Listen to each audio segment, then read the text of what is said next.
changing my golf grip, the golf swing feels so much easier. I'm hitting the ball straighter and I'm actually scoring a lot better. Hopefully you can do this too. Hi everyone, my name's James Robinson.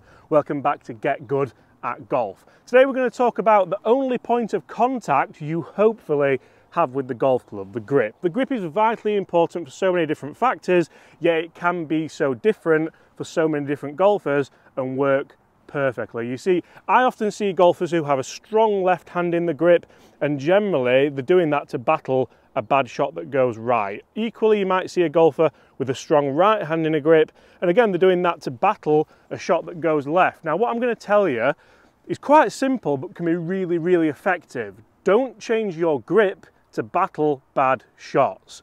So often that's going to lead to a two-way miss. If I have a really strong left hand, as you've just seen there, and I then start releasing the club properly, which a lot of people do tend to do, if you're hitting the shot right time after time after time, if you change your grip, the one thing that's going to help you with is maybe the club face, depending how you release the club. So if I want to hit a shot into this par 4 now, and I have a really strong left hand, generally what you're going to see is a ball flight that goes that way. I've struck that really nicely, but it's 20 yards left of the flag. It's the right distance. It might even be a touch long, primarily because I've de-lofted it a little bit because I've got that left hand strong. Now, if I did the same with the right hand strong and the left hand weak, the ball would do the same but go right and maybe go a little bit weaker in its flight. So what I want you to do is think about your good shots and think about what club face angle you want to recreate. You want to keep recreating a certain club face angle time after time after time. You're going to work with your PGA Pro on this, you're going to keep having lessons,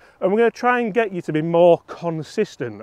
So if I want to hit maybe a slight fade, I'm going to have a pretty neutral grip. If I want to hit a slight draw, I'm going to have a pretty neutral grip.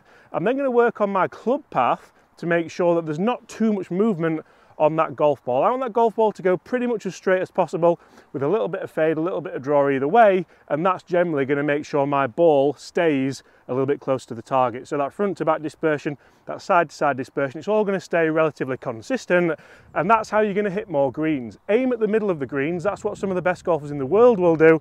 We've got a tight left flag here over a bunker, and you wouldn't see many of the world's best players go at that flag. You may think that, oh well, I'm going to hit a draw into that flag, it's going to be a Hollywood shot, then you might hit the shot that I hit earlier. A horrible right to left, it's flag high, but it's a very difficult chip. It might lead to a bogey, it might lead to a double bogey. And that's what this is all about. Take away the double bogeys from your scorecard by having a nice neutral grip. So what is a neutral grip? Generally, I want to see the gloved hand, so for a right-handed golfer, that's your left hand. I want to see a V in between my thumb and forefinger, pointing at my right shoulder, and I want the same with the right hand. So generally that's nice and neutral. Then we're going to think about wrist angles. I'm going to talk more about wrist angles with a new partner for the channel, actually Hack Motion, where we can detect wrist angles and make sure we consistently deliver them properly to hit nice consistent shots. Notice I'm not saying straight shots, I'm not saying draws, I'm not saying fades, I'm saying consistent shots, because consistency is key if you want to play better golf. So if I now have a nice neutral grip. And how do you do that? How do you set up your grip then, James? So generally what I would do is I'd set my body up first, then I'd set the club down with one hand, I'd then get my left hand on there and just think, right, that's where it wants to be. It's in the fingers, it's not in the palms. The pressure's right, the pressure's around a 3 or 4 out of 10. We're not squeezing that grip for grim death, we're just allowing it to sit in the hand, or in the fingers, should I say. Then I'm going to add my right hand on nicely there. So if I look down at that now from a bird's eye view, both those V's in between my fingers and thumbs are pointing towards my right underarm there. So that's nice and neutral. From there, it's a succession now of working on club face and path. But what that's allowing us to do is actually think about how I can be consistent. Again, you can watch all the YouTube videos in the world. We're here to help you, and hopefully we do that.